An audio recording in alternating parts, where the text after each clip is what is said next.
Hello everyone. आप सबका इस चैनल पे स्वागत है। एंड मैं अपना पहला वीडियो ना ऐसे ही रैंडम नहीं बनाना चाहती थी। मैं चाहती थी कि कोई ऐसी चीज़ हो जिसमें मैं आप लोगों को अपना एक्सपीरियंस शेयर कर सकूं। अब हम सब लोगों ने ना अपने बचपन में एक चीज़ हमेशा हमेशा से सुनी थी कि हम सब के पास में ना कोई हॉबी होनी चाहिए।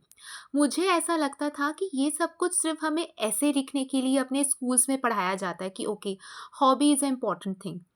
बट इन 1 मंथ जब से मैं एक्चुअल में इस चीज़ को प्रोसेस कर रही हूँ कि नहीं, ऐसा नहीं है। हॉबी हमें एक्चुअल में बहुत कुछ सिखाती है। हॉबी से मेरा मतलब है कि मैंने जो अपने लिए कुछ चीज़ें अडॉप्ट करी, मुझे ऐसा लग रहा था कि पहली हॉबी ऐसा क्या रखूँ मैं जो थोड़ी सिंपल हो। ऐसा ना हो ना कि मैं प्रोक्रेस्टिनेट करने लग जाऊँ, कि बस चीज़ों को टाल रही हूँ और मैं उसको छोड़ दूँ। तो मुझे कुछ ऐसा चाहिए था जिसे मैं रेगुलर बेसिस पे कर सकूँ और जिससे मुझे खुशी भी मिले, मुझे इसका एहसास भी हो कि एक्चुअल में ग्रोथ तो हो रही है यार। सो मुझे लगा कि विंटर सीज़न था, विंटर सीज़न अभी भी है। तो इन नवंबर में आई वाज़ सर्चिंग एंड मैंने देखा कि अभी ये जो सीज़न होता है ना, ये प्लांटेशन के लिए बहुत अच्छा होता है। आप अगर कुछ भी मतलब इट्स लाइक पूरे साल भर में सबसे एक ऐसा दिन होता है जिसमें आप कुछ भी उगाओगे ना वो उग जाएगा। ठीक है? तो मुझे लगा ये तो बहुत फ़ेवरेबल कंडीशंस होती हैं। नवंबर, अक्टूबर वाली, उसमें आप सो करो और नवंबर के लास्ट तक भी आप कर सकते हो। तो आपको बहुत ऐसी चीज़ है जिसका ना रिज़ल्ट आपको बहुत क्विक मिल जाता है। सो आपको ऐसा नहीं रहेगा कि आप उस चीज़ से हेसिटेट करोगे, है ना? और गार्डनिंग एक ऐसी चीज़ होती है जिसमें आप प्रोक्रेस्टिनेट भी नहीं कर सकते। आपने अगर सीसॉ किया है, मतलब बीजों को अगर आपने मिट्टी में बोया है, तो आपको उसको हर दिन सींचना भी पड़ेगा। आपको समय-समय पे उसकी टेक केयर भी करनी पड़ेगी। आप उसको भूल नहीं सकते कि अरे यार! मैं तो भूल गई। अरे यार! मैंने तो इसमें इसकी टेक केयर नहीं करी। और अगर मैं टेक केयर करती हूँ तो मुझे उसका रिज़ल्ट भी दिखेगा क्योंकि मुझे वो ग्रोथ में दिख रहा है, right? So I think that was the अगर मुझे कोई हॉबी अपनी लाइफ में डेवलप करनी चाहिए और मुझे हॉबीज़ को सीखना है या इसको जानना है कि इससे मेरी लाइफ में क्या चेंज होता है। You know what the hell was changing in my life and how it can be improve my self. So I think that was the one thing I can be try. मैं हमेशा से करना चाहती थी, टालती थी, लेकिन इस बार मुझे ऐसा लगा कि वेदर भी ऐसा है। मैंने कुछ वीडियोज़ देखे कि हाँ, बहुत मैंने सोचा एकदम पहले लेवल पे कर रही हूँ यार, तो कोई ना ऐसी चीज़ लेनी चाहिए जो बहुत ईज़ी टू ग्रो। मतलब आप पहली बार कोई चीज़ कर रहे हो तो एकदम ऐसा नहीं हो जाने को कोई कठिन चीज़ मैंने ले ली और वो मुझसे ग्रो ही नहीं हो रही और मैं उदास होके बैठ गई कि हाँ यार, मेरे हाथ में ही नहीं है। मैं तो कुछ भी ग्रो करूँगी तो कुछ होने ही नहीं वाला। तो इससे अच्छा I take a very premium जो ग्रोथ होंगे ही होंगे। सो मैंने कुछ सीड्स लिए, कुछ बाय किए ऑनलाइन। तो उसमें ऐसा था कि मैंने फेनुग्रीक मतलब मेथी, पालक और धनिया, फिर मैंने कुछ मिंट और एक flower and iceberg lettuce and lettuce की 1-2 वैरायटी और, ये सब मैंने ऑर्डर करी, उनके सीड्स ऑर्डर करे। मैंने कुछ हैंडी बास्केट्स ली और पॉट जिसमें हम कर सकें, पॉटिंग मिक्स लिया, कंपोस्ट लिया, सॉइल लिया, उन चीज़ को बनाया और 15 दिन पहले आई कैन सॉ कि चलो ट्राई करके देखते हैं कैसे होता है। और आई जस्ट ट्राई इट और उसका मैं अभी आपको रिज़ल्ट दिखाती हूँ। फिर मैं ये बताऊँगी कि इसने एक्चुअली इन 15 दिनों में मुझे क्या चीज़ सिखाई? ये जो लोग बोलते फिरते हैं ना कि हॉबीज़ से एक्चुअल में कुछ आपकी लाइफ में बदलाव आता है जब आप कोई भी चीज़ को शुरू करते हो, कोई भी चीज़ हॉबी को अडॉप्ट करते हो, या फिर ये बस ऐसी कहने की चीज़ें होती हैं या एक्चुअल में ये आपकी लाइफ में कुछ ग्रोथ देती हैं। मैं हमेशा हम लोग जब भी नए साल में जाते हैं तो हम लोग कोई ना कोई विश करते हैं कि हम इस साल ऐसा करेंगे, इस साल वैसा करेंगे। लेकिन सारी चीज़ें धरी की धरी रह जाती हैं, ऑन द पेपर बस रह के रह जाती हैं। The reason is very simple, हम उस पे स्टेप्स नहीं लेते। तो मुझे ऐसी चीज़ करनी थी कि जिसमें मैं अगर स्टेप्स एक ले रही हूँ तो उस पे मैं रेगुलरली बनी रहूँगी। ऐसा नहीं होगा कि मैं उसको कल छोड़ दूँ, मैं नहीं छोड़ सकती, मुझे बने रहना पड़ेगा। So I think that was the best hobby to adopt. और मैं ये एक चीज़ करना भी चाहती थी, तो मैंने मुझे पता तो चले कि मेरे हाथ से कुछ ग्रो होता भी है या नहीं होता। सो चलो मैं आपको रिजल्ट दिखाती हूँ। जैसे कि ये ऐसा नहीं है, मैंने और भी प्लांट्स रखे, ये मैं आपको बस सैंपल दिखा रही हूँ। मेरे पास में 15-16 मैंने ऐसे पॉट्स बनाए हैं, ऑलमोस्ट 15-16 पॉट्स बनाए। और उन पॉट्स में मैंने अलग अलग, जो मैंने आपको वेजिटेबल्स कहा, उनकी सीड्स लगाए। और ये ना बहुत ईजिली जर्मिनेटेड है, मतलब बहुत आसानी से जर्मिनेट हो जाती है। तो मुझे पहले तो खुशी मिल जाए कि हाँ, अगर मैंने कोई चीज़ स्टार्ट करी है तो वो ग्रो हो रही है, और ये विजिबल होता है, तो आपको भी ना एक सेटिस्फैक्शन होता है, आपको अच्छा लगता है, दिल में खुशी मिलती है। ऐसा नहीं, मार्केट में भी ये चीज़ें अवेलेबल हैं, बट जब आप खुद उगाते हो तो उसका स्वाद ही अलग होता है, उसे देख के जो आपको खुशी मिलती है, आई think that is most important thing. So here, I think it is visible, yes. तो ये you know it's a like fenugreek, काफ़ी अच्छी और हेल्दी है ये। फिर उसके बाद में पालक की छोटी छोटी पालक, वाओ, राइट।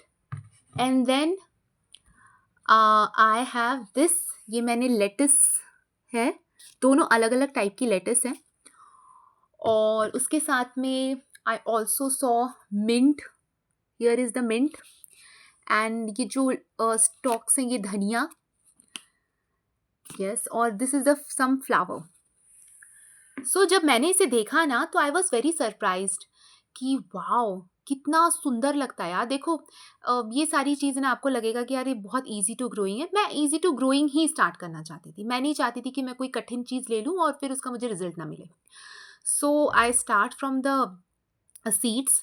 और मुझे सच में 5 दिन तक तो 2-3 दिन तक तो आपको मुझे कोई इम्प्रूवमेंट ही नहीं दिखा। मुझे लगा कि ठीक है, मैं शायद मुझे एक्चुअली नवंबर में या अक्टूबर लास्ट में इसको सोक करना था। लेकिन धीरे धीरे करते करते टाइम निकलता गया, और मैंने दिसंबर फर्स्ट वीक या दिसंबर सेकेंड वीक में सीड्स को लगाया।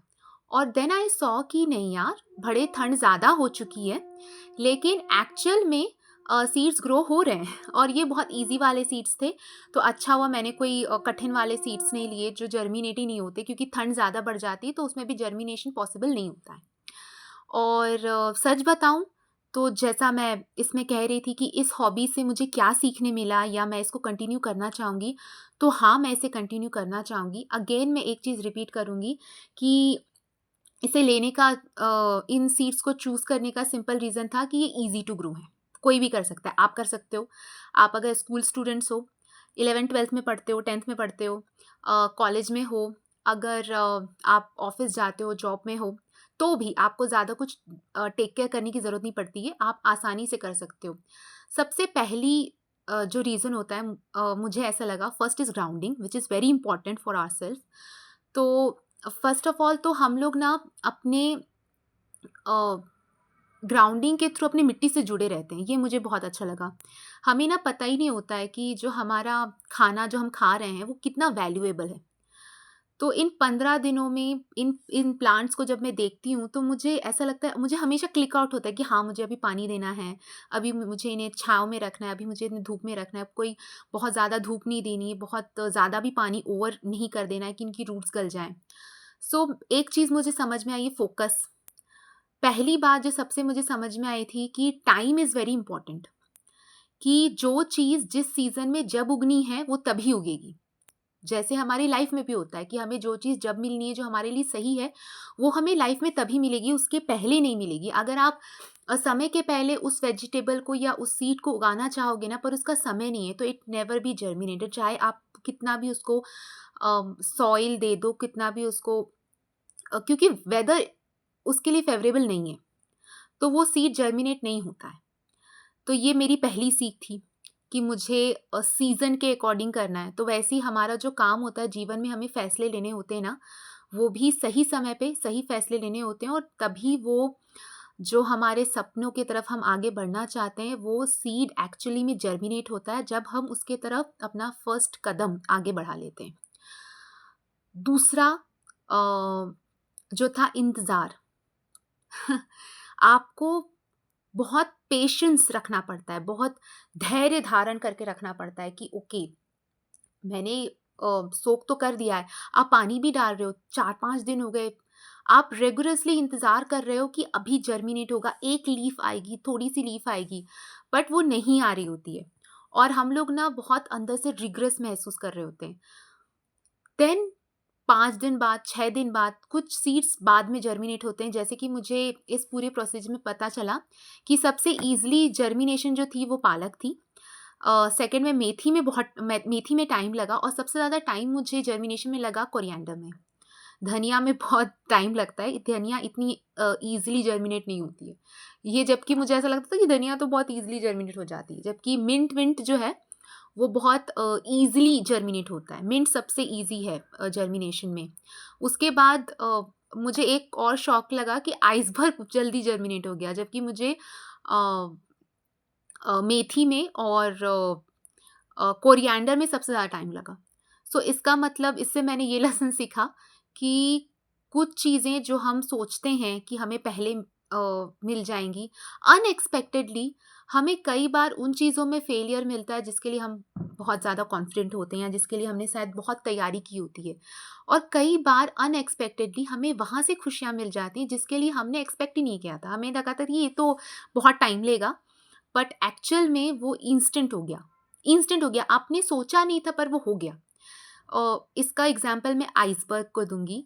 यू you नो ये जो छोटे छोटे से आप देख रहे हो ना, ये मुझे 2 to 3 डेज में, 2 सेकेंड डे में ही इसमें जर्मिनेशन और स्टार्ट हो गई थी, मुझे लीफ दिखनी शुरू हो गई थी। सो यस, आई थिंक ये चीज़ मैंने सीखी। एक तो सबसे पहला कि जब जिस चीज़ का समय आएगा आपको वो चीज़ तभी मिलेगी, उसके पहले आप हमें उम्मीद नहीं रखनी है। और हमें अपने आप की तैयारी, हमने जो सपना देखा है उसके लिए पहला कदम हमें सही समय पे ले लेना चाहिए। दूसरी सबक और दूसरी सीख कि जो चीज़ हमें जब मिलनी है तब मिलेगी। कई बार ऐसा होता है कि हमने किसी चीज़ में बहुत सारा एफ़र्ट डाला होता है और उसका हमें रिज़ल्ट तुरंत नहीं मिलता। इसका मतलब ये नहीं कि उसमें रिज़ल्ट नहीं आएगा, आएगा, पर इट टेक टाइम। और वो जो आएगा वो इसलिए टाइम ले रहा होता है बिकॉज़ उसमें ना समय लग रहा होता है। उसने नीचे रूट्स बनाने होते हैं। तो इसलिए उसमें ज़्यादा समय लगता है, इसलिए उसमें लीफ नहीं दिख रही होती पर नीचे रूट्स बन रहे होते हैं। सो हमें उस टाइम पे ना हारना नहीं है, हमें बिल्कुल भी हारना नहीं है, हमें उसे पानी देते रहना है, उसकी टेक केयर रखनी है, उसे सींचते रहना है और जब रिज़ल्ट आएगा वो बहुत सुंदर होगा। और कई बार जिस चीज़ पे हम फ़ोकस नहीं करते, पर हम उसे मन से करते हैं, दिल से करते हैं, एक खुशी के साथ करते हैं, तो जितनी भी लिविंग थिंग्स हैं ना, उन सब में लाइफ होती है और वो उस एनर्जी को महसूस कर सकते हैं। तो जब आपने बहुत खुशी के साथ, एनर्जी के साथ, अपनी अच्छी एक्सपेक्टेशंस और पॉजिटिविटी के साथ में किसी चीज़ को लगाया है, तो वो भी आपको बहुत अच्छा रिजल्ट देगी। तो कई बार हम बोलते हैं अनएक्सपेक्टेड ग्रोथ, अनएक्सपेक्टेड नहीं होती है, उसमें लोगों की इंटेंशन होती है, खुशी होती है, that's why it's growing, right.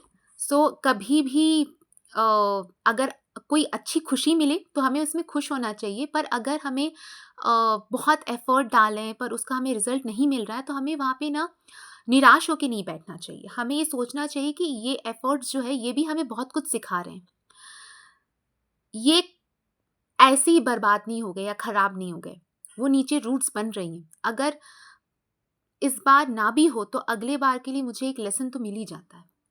So I think this is, ये चीज़ मैंने इस हॉबी से सीखी और मैं इसको आगे भी कंटिन्यू करते रहना चाहूँगी, आई होप। और अगर ये रिजल्ट होगा ना तो एक चीज़ और मैं कहना चाहूँगी कि मार्केट में मिलता है यार, मार्केट में ये चीज़ें बहुत आसानी से एक नॉर्मल प्राइस रेट पे मिल जाती हैं, अवेलेबल होती हैं easily.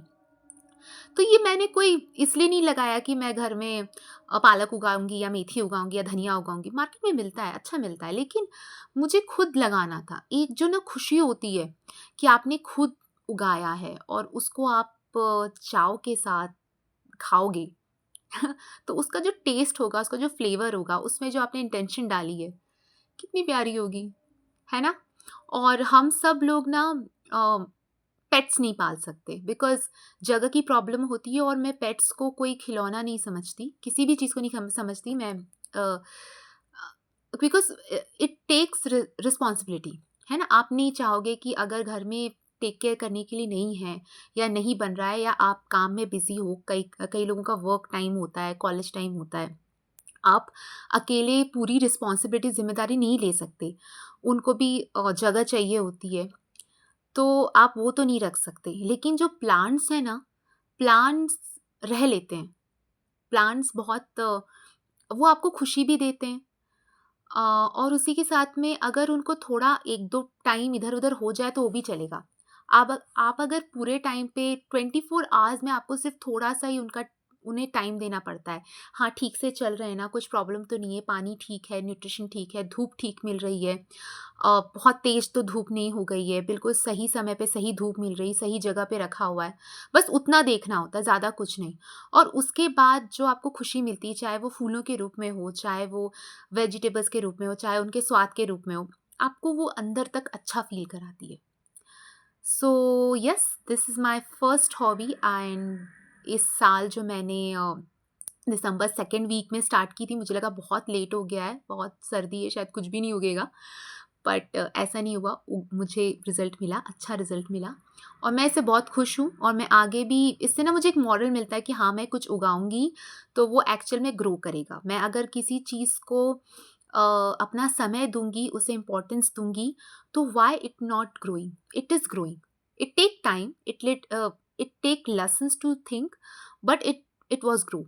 So that was the one thing. अब मुझे आप बताइए कि मुझे इस हॉबी ने इन 15 दिनों में, अभी मैं ये वीडियो 15 दिन नहीं, 1 मंथ ऑलमोस्ट, तो मैं ये वीडियो कर रही हूँ 15th जैन 2026 को। सो मुझे इस महीने में या इस नए साल में ये सीख मिली, इन चीज़ों को मैंने आपके साथ शेयर किया। अगर आपके साथ भी ऐसा कुछ है, जो आप बताना चाहते हो, शेयर करना चाहते हो या मुझे आप कंसिडर करो कि मुझे कौन-सी हॉबी कंसिडर करनी चाहिए। I am in another one. कहते हैं ना कि आपको नए साल में कुछ नया सीखने की ज़रूरत होती है और जो आप नया सीखोगे वो पूरी लाइफ़ टाइम के लिए आपको बहुत कुछ सिखा देता है। सो अ इस चीज़ से मैंने ग्राउंडिंग, अर्थिंग, खुश रहना सीखा और मैं एक्चुअल में बहुत खुश रहने लगी हूँ। और इसी के साथ-साथ मुझे ऐसा लगता है कि 1-2 और हॉबीज़ हैं, जो मैंने धीरे-धीरे करके अपने आप को इम्प्रूव करने के लिए डेवलप कर रही हूँ मैं। तो वो भी मैं आपके साथ शेयर करना चाहूँगी अगर आपको ये वीडियो अच्छा लगा हो। सो प्लीज़ आप बताइए तो मैं उन चीज़ों को शेयर करूँगी। One of them uh, maybe related to writing and reading. So I'm happy to share about that what's my feeling is on that. और अगर ऐसी कोई बुक है जो आप चाहते हो कि मैं पढूँ या फर्स्ट रीडर को पढ़नी चाहिए जिससे एक्चुअल में उसे अच्छा फ़ील हो, तो मुझे ना सेल्फ हेल्प की बुक उतनी मज़ेदार नहीं लगती हैं ऑनेस्टली। बट अगर कोई फ़िक्शन में कोई अच्छी बुक हो तो प्लीज़ मुझे रिकमेंड कीजिए या फिर कोई स्टोरी हो रिलेटेड हो या कुछ डॉक्यूमेंट्री रिलेटेड हो या कोई लाइफ़ या कोई जर्नी के बारे में, ट्रैवल के बारे में कोई बुक हो तो please give me any name of the book और writer name. So thank you so much. और अगर आपने हॉबी कुछ की है और जिस हॉबी से आपकी लाइफ़ में कुछ चेंज आया है, so please give me suggestions and अपनी स्टोरी को कमेंट में आप शेयर कर सकते हैं। Thank you so much. This video is just because of sharing an experience, that's it. I hope आपको अच्छा लगा हो। थैंक यू और इतने देर तक मुझे सुनने के लिए थैंक यू सो मच।